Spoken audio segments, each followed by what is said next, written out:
Welcome to another episode of the Executive Car Series. You seem to like the other one, so I thought I'd do another one.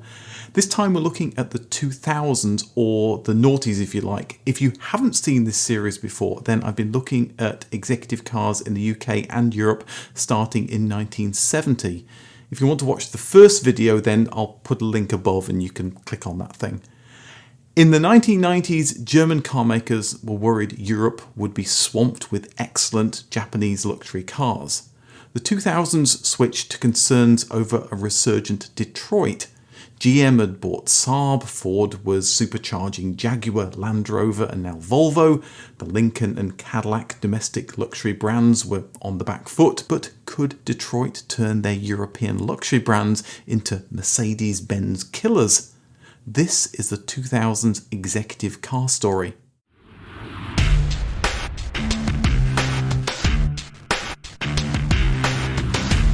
I hope you'll forgive the fact that I don't have any Lego behind me. We're moving from Seattle to the UK, literally putting everything in a big container, and it's going in like 2 days. So now there's no Lego left at all because I've been dismantling it all. I've been taking it all and just so it can be put into bags and boxes instead of full models.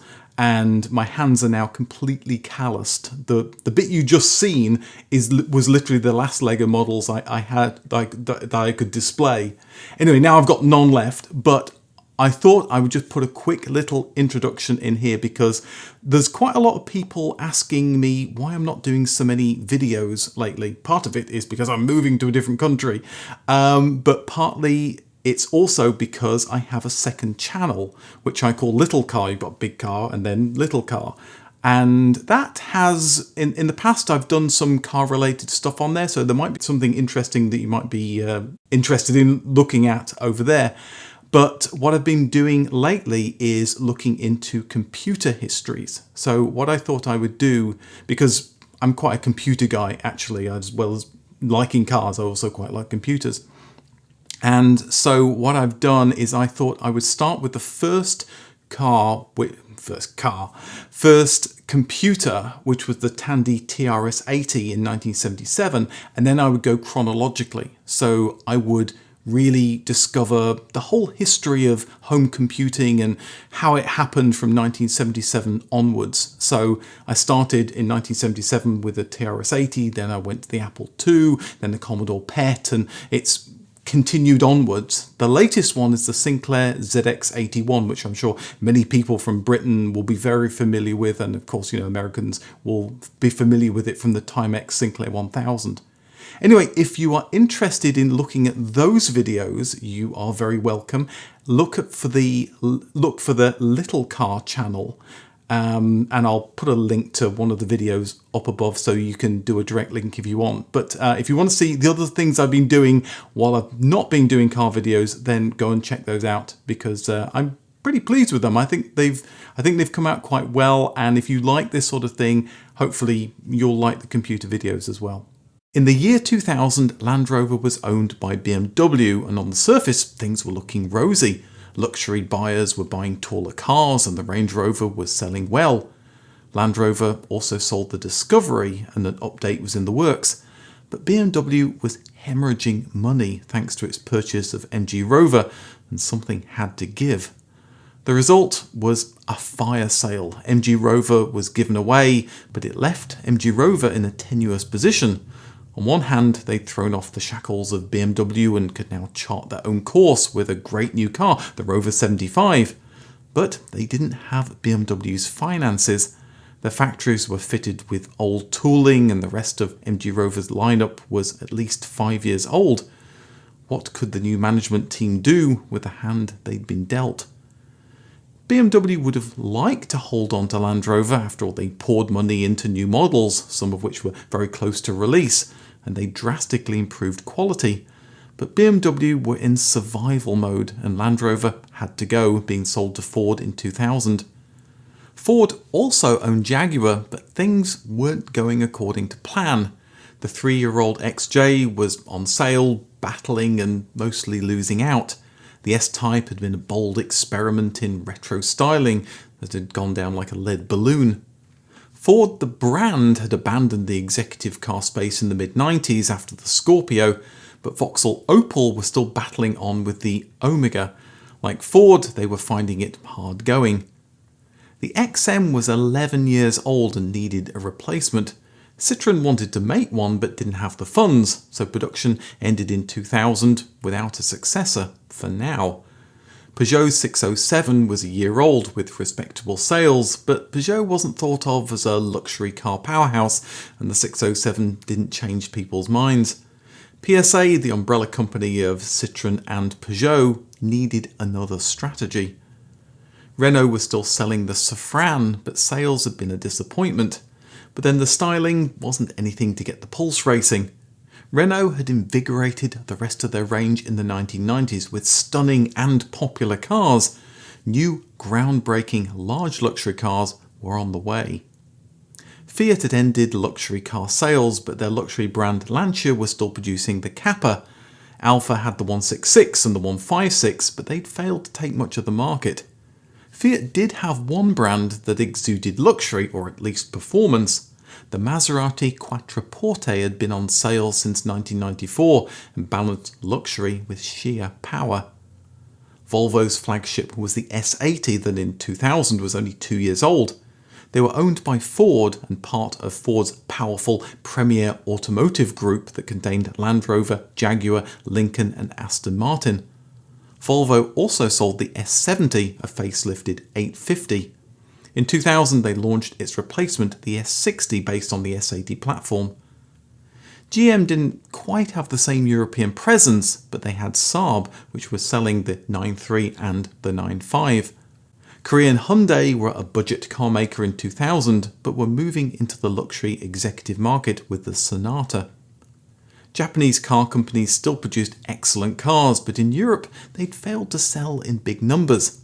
The Lexus LS had been a car of superlatives, but since then there hadn't been anything so groundbreaking. This was partly due to economic conditions in Japan.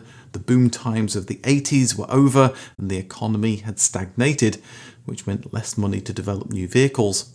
So Mitsubishi sold the Galant, Nissan the Maxima, Mazda the Zedos 6 and 9, all in small numbers.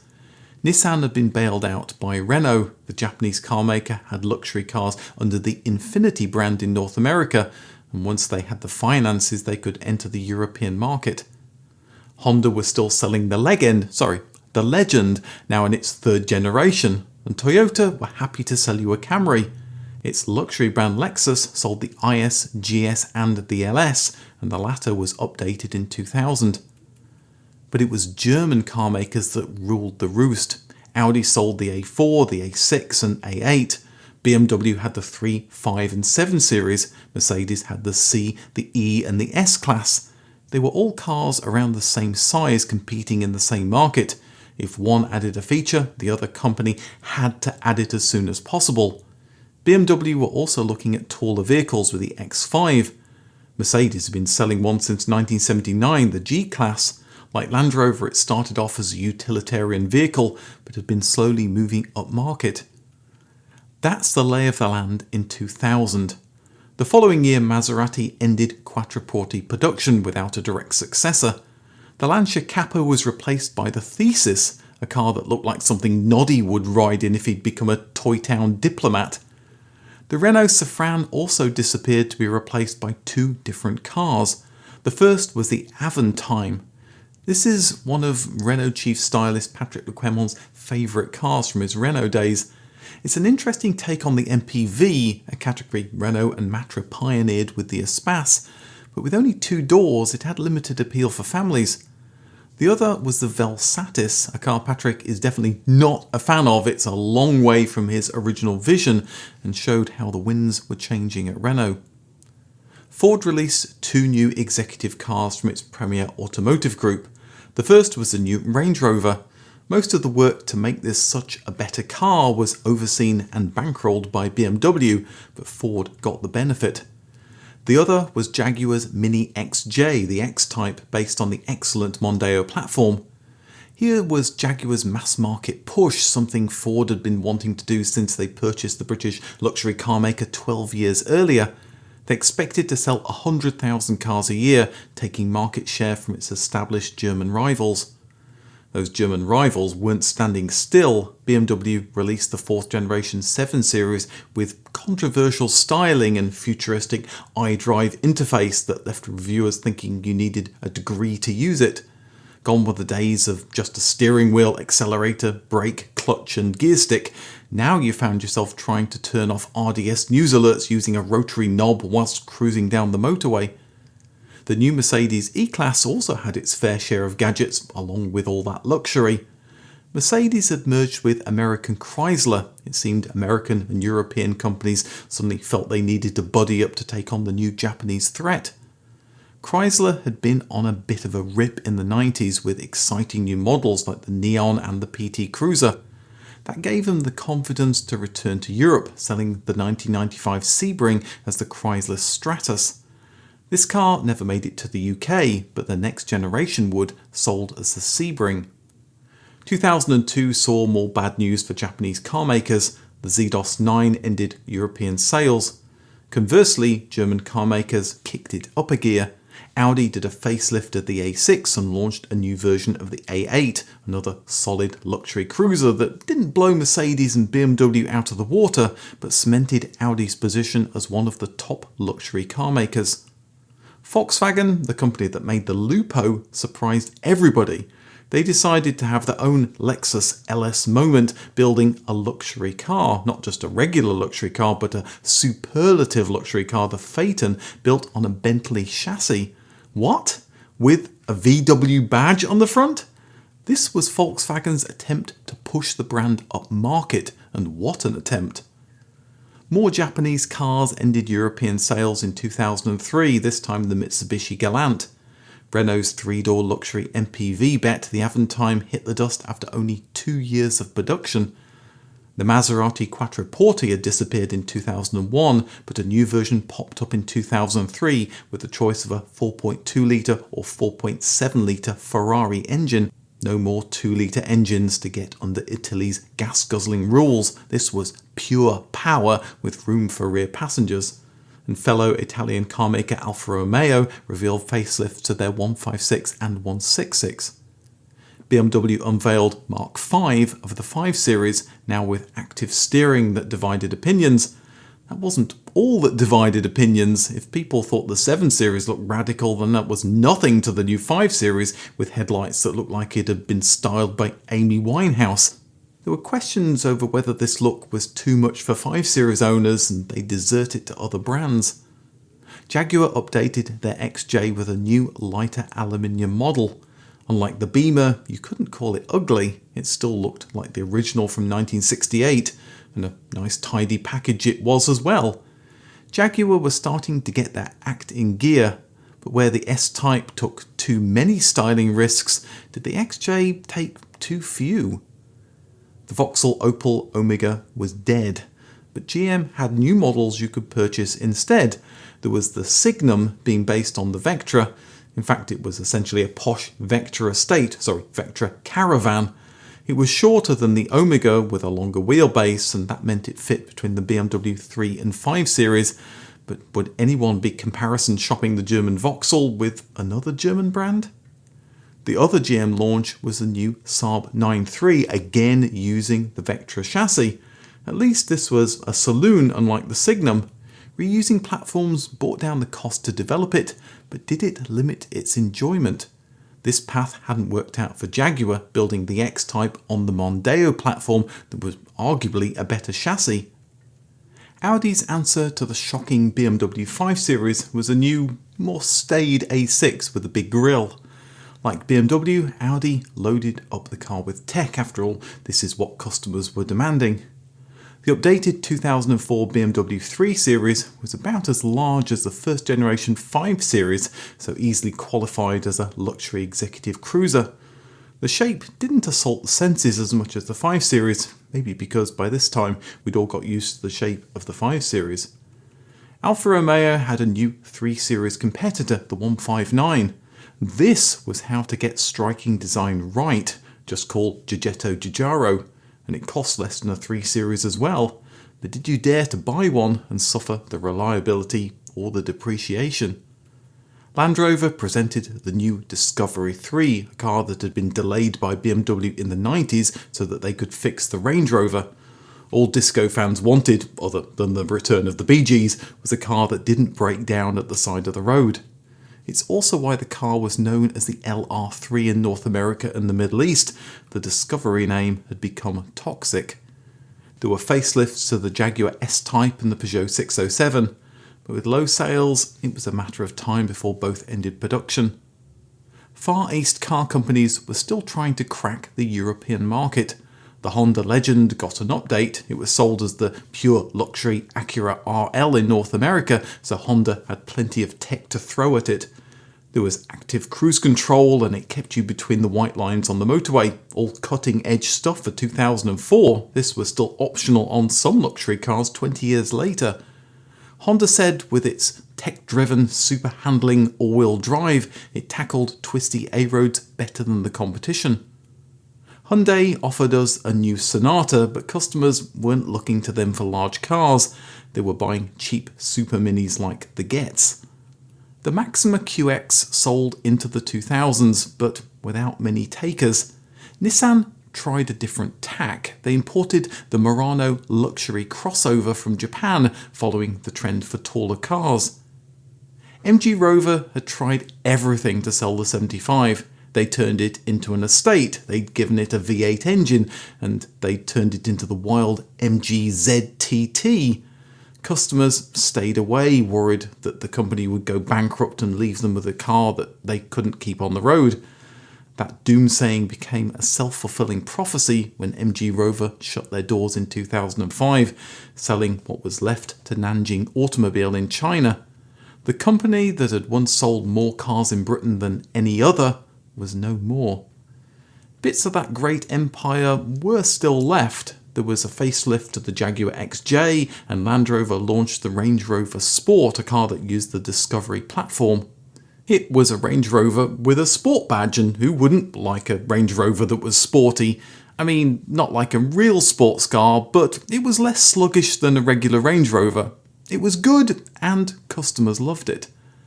Audi joined the Tour Club with the Q7, aimed squarely at the BMW X5. The not quite so tall Signum and Renault Velsatis got facelifts, as did the Volvo S60 and BMW 7 Series. Lexus produced new versions of the IS and the GS, but despite being excellent cars and also success in the USA, European success was still eluding them. European companies weren't doing much better, but it didn't stop them trying. Citroën had regrouped and produced a replacement for the XM 5 years late. The C6 was certainly an interesting and elegant design, and Citroën had high hopes it would sell in good numbers, but by 2005 the Citroën badge didn't fit on a luxury car. Mercedes released a new S-Class, another masterclass in making the perfect car. No wonder Bill Gates used one as his daily driver. Chrysler launched the 300 in Europe, and it would eventually make it to the UK. It featured a big car look that reminded me of a Bentley or a Rolls-Royce, not a bad thing to be compared to. There were a fair few Mercedes bits in the new car from the Daimler-Chrysler merger, but that partnership was in real trouble. Fiat released the Chroma, a large crossover wagon-like car that again used the Vectra platform, as did the Saab 93 and the Vauxhall Opel Signum.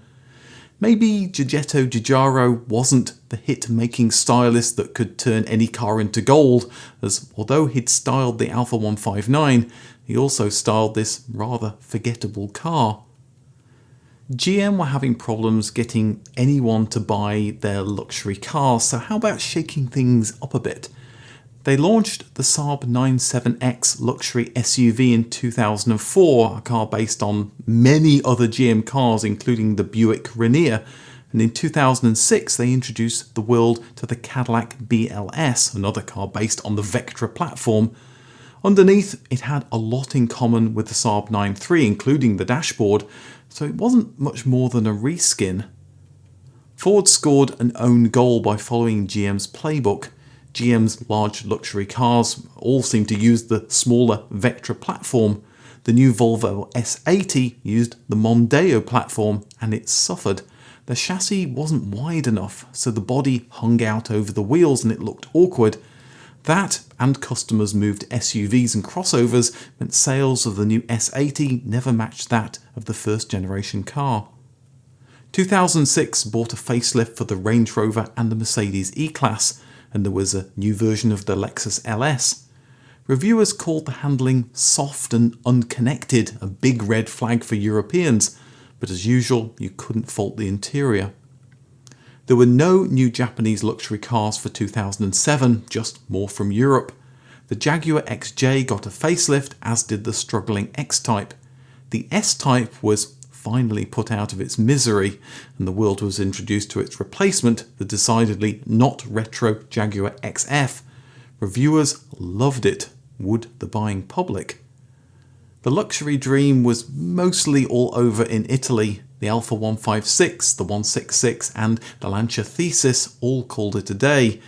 In Deutschland it was mostly business as usual. The Audi A8 and BMW 5 Series got facelifts. There was a new small Merc about, the new C-Class. It had the right sort of premium authority sitting on your driveway, which was half the reason to buy it for some people, and rear-wheel drive made it a good purchase for everybody. But it wasn't all milk and honey in the land of the three-pointed star. Mercedes and Chrysler couldn't make the merger work and split in 2007. Both BMW and Mercedes had now tried the mass market route by merging and had failed, costing them money and time against rival Audi, who were now catching up. All luxury saloons took a big hit in 2008. The global recession got people looking for a cheaper car or no new car at all. So whilst the Audi A6, BMW 3 Series, Phaeton and Quattroporte got facelifts, not many people were paying attention. And it was a bad time for Hyundai to be selling the Grandeur in Europe. Demand must have been atrocious because sales ended only 2 years later. Vauxhall Opel gave up the pretense that they were a luxury car maker. The Signum ended production and customers were directed to the Insignia, the new version of the Vectra. BMW had augmented the X5 with a smaller X3 in 2003, and Audi did the same with the Q5. BMW were focusing on updating their largest saloon, the 7 Series. It was fast. Some versions of this big car could get to 60 in under 5 seconds, but reviewers weren't impressed with the handling. The Cadillac brand had been relaunched in Europe with such promise in 2006. What Germany could do, America could do better. But after poor reviews and GM's bankruptcy, it had to do an embarrassing about-face and retreat back to Yankee Burgerland. It was no better for Saab. GM had to sell the beleaguered company and by 2009 had chosen to sell to Swedish sports car company Koenigsegg. Ford wasn't bankrupt, but it had to take a severe haircut. The premier automotive group, so powerful and with so much promise in 2000, was dead. Aston was the first to be sold in 2007, followed by Jaguar and Land Rover in 2008. The last of the great marques was Volvo, that sold to Chinese carmaker Geely at the end of 2009. Audi, BMW and Mercedes copied each other, and that led to a virtuous feedback loop where their cars kept improving. GM, Ford and to a lesser extent Chrysler also copied each other, and it led to disaster. Jaguar and Land Rover's new owners took no time in putting the poor X-Type out of its misery. They also introduced the Range Rover Sport facelift and updated the Discovery, all work that had been bankrolled by Ford. Jaguar and Land Rover didn't have a parent company to share engines or other components, so new owner Tata had to work out how to make both companies a going concern. Maybe just after the global recession wasn't the best time to launch Nissan's luxury brand in Europe, but they did, introducing the Infiniti FX, EX and the G-Series Coupe and Saloon. Nissan's parent Renault were going in the opposite direction, ending sales of the slow-selling Velsatis. They were yet another in the long list of mass car makers to abandon the luxury space. Like the 1990s, the 2000s belonged to the German Big Three. There was now a new Mercedes E-Class, but there was also expansion. Volkswagen Group sold the Phaeton, Audi launched a new A8 to take on the lackluster BMW 7 Series, and Porsche, now merged with Volkswagen, introduced the Panamera, a luxury four-door saloon. With this and the Cayenne, they were much more than just the maker of sports cars like the 911. They were now a luxury car maker who happened to make sports cars. And at the end of the 2000s, that was a state of play. Like in the 90s, in the zeros, the world had thrown its all at Audi, BMW and Mercedes, and they'd rebuffed them. The German Big Three had become the German Big Four, with Porsche joining the luxury saloon party. Japan still wasn't getting much of a look in, at least in Europe, but would that change in the 2010s? And would a newly independent Jaguar Land Rover and a Chinese-sponsored Volvo finally manage to rule the roost? When the 2010s video is ready, I'll put it somewhere over there. Thanks for watching to the end, and I'll see you in the next video.